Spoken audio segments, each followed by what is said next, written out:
So now we have the composition part down. We need to go to the most important part, which is the effects. This is what will make it sound realistic. This is what will bring it from, that's just like VST to, wait, is that VST? The first thing I'm actually going to do is route this to a mixer channel. I like to do it to 5. The first effect I like to do is double it. What you want to do, bounce it out as an audio file and then just copy it out by selecting it and pressing Ctrl B. And then go into it, turn it down, press transient and generic bleeding for both. Make one unique and then pan one to the left and pan one to the right. And that will just make it wider. Let's take a listen. So now you can tell it's more in both ears. It's just a subtle effect, but it does a lot.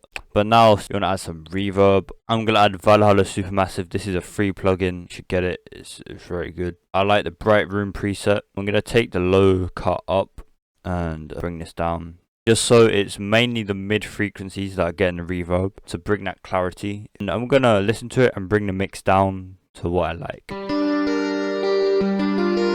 So I like quite a lot of reverb on these type of melodies. So 30%, that's pretty good. I'm going to add a delay now because it just makes it more interesting. It bounces notes around in your ears, especially if you have ping pong mode on. I'm going to select ping pong, move the pan all the way and turn the volume down. And I'll play it and you'll see what I mean.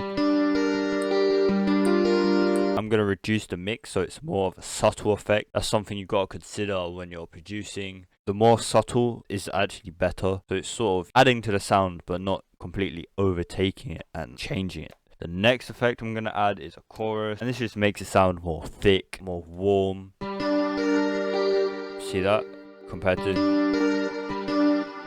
It just detunes it a little bit, and of course I'm going to tune back the mix because you don't want there to be too much, but you want there to be a decent amount where you can hear it and feel it. You can definitely tell the difference when you turn it on and off. It just adds that nice little subtle warmth. The next effect I'm going to add is an EQ. So an EQ will remove some of the frequencies and shape the guitar's sound to the way you want it.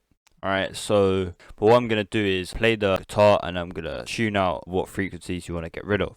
Let's go.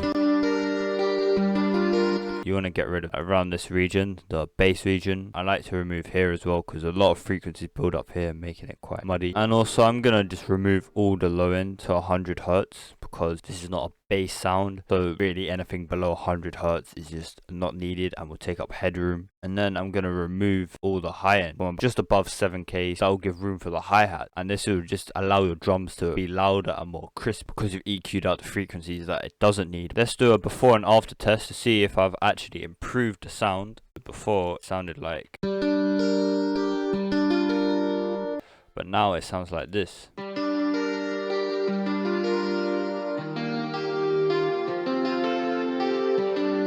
To me that definitely sounds a lot better.